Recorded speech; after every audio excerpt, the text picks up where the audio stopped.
Hello and welcome to a video on the Florida Derby at Gulfstream Park. It's on Saturday, it's a major Derby prep race. Let's talk about who's going to win.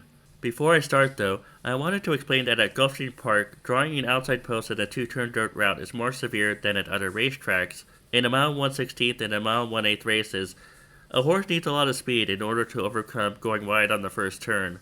Also, in a mile 1/16th races, there's a short stretch which might affect horses that do their best running in the stretch. Those are points to keep in mind when handicapping the Florida Derby. The second point is especially important when discussing Frankie's Empire, who was third in the Fountain of Youth Stakes on March 2. I want to take a look at the race and catch them on the far turn. Now, Dornoch is on the lead, and Ledambro is on the inside. Frankie's Empire is right outside of them, and he's trying to swing outside. And he's a length or two behind right here, but he's never going to give up. He's going to keep coming.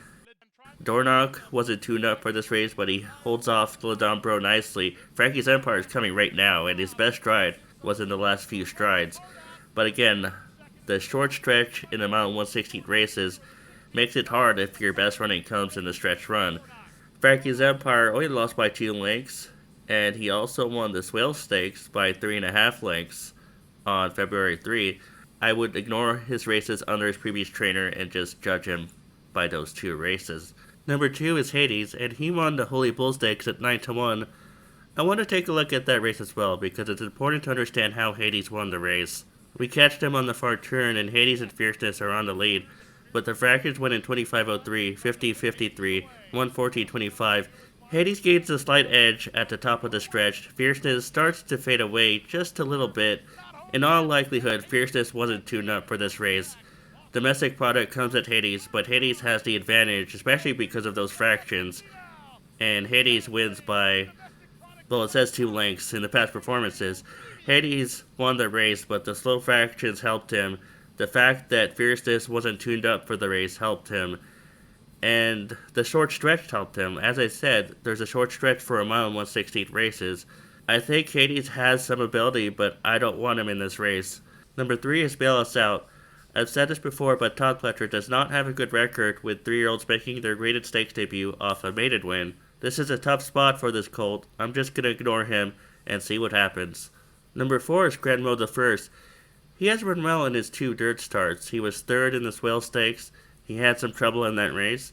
And he was also third in the Tampa Bay Derby, which also featured slow fractions. Domestic product did win that race over no more time, but Grandmo the First only lost by a neck. I think if you're playing trifectas or superfectas, Grandmo the First would be a good horse to put in 3rd or 4th, but I'm not going to put him in the top 2 spots in this spot. Number 5 is Real Macho. He was 4th by 7 3/4 lengths in the Fountain of Youth Stakes, and he was also 5th by 9 3/4 lengths on January 5.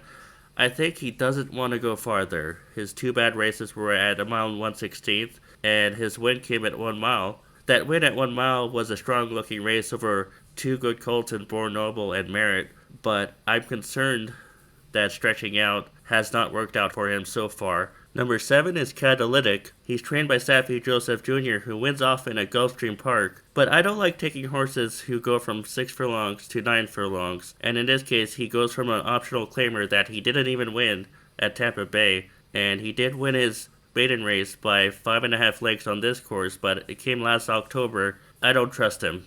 I think it's too much too soon. Number 8 is Seminole Chief. He's got some speed, but this is a tough pace scenario for him. You know Hades is going to go to the front. You know Fierceness is probably going to press him. Seminole Chief, he could be part of the mix up front, but how is he going to last? How is this colt going to put away Hades and Fierceness and still have enough energy to put away the closers? I don't like him in this spot. Number 9 is Conquest Warrior. We could look at his optional claiming win on March 1. We catch the race on the far turn, and Conquest Warrior is moving up. He's moving up to the leader, Merit, who is a talented colt. I believe Merit has a future, but he just hasn't been winning. Conquest Warrior comes up alongside of him, and Conquest Warrior is going to pull clear right here. And the jockey is asking him. You can see by the hand motions that he is asking Conquest Warrior to move forward. However, at this point, now Conquest Warrior is doing it on his own. The jockey isn't even asking him at this point, and he's just handwriting him, if at all. And Merit is getting tired. He's going to finish second. The third place finisher is going to be Rigel. Well, I don't think it's a bad horse either.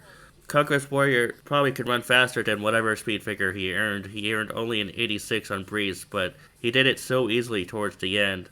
Just the fact that he has a local 9 furlong win coming into this race is a great sign, and he won by 5 lengths. I think he's a contender in this race. Number 10 is Fierceness. Obviously, he's a class of the field. He won the Breeders' Cup Juvenile last fall, and he came back to disappoint bettors in the Holy Bull Stakes with his third place finish. As I said earlier, he probably wasn't tuned up for the Holy Bull. Besides that, though, he had trouble at the start. I've explained at the beginning that in among 1/16 races, the first turn is tricky with an outside post. I want to take a look at the race and see what happened to Fierceness at the start. We see here in the clip, Fierceness does not break well, and he gets pinched at the start. They sort of crowd in around him, and now Fierceness is going 4 or 5 wide around the turn, while Hades saves all the ground. Fierceness is going to be a little too eager here. He wants to go. Velasquez is sort of holding him back, and he's just going to travel 3 wide from there.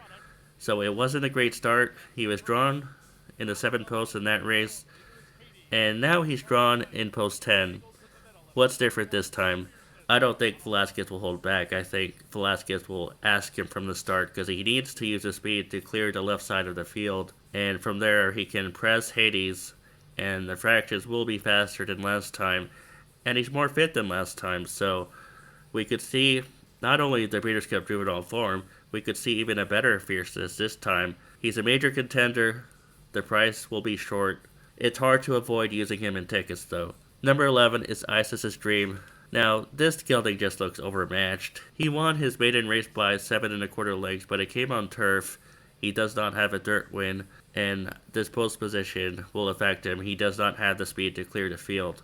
Now, Fierceness is the best horse in the race, but I'm going to take a chance on the rail horse Frankie's Empire. He has a chance from the rail to save all the ground, and I believe the extra distance will help him. Just from a visual standpoint, it looks like he wants 9 furlongs.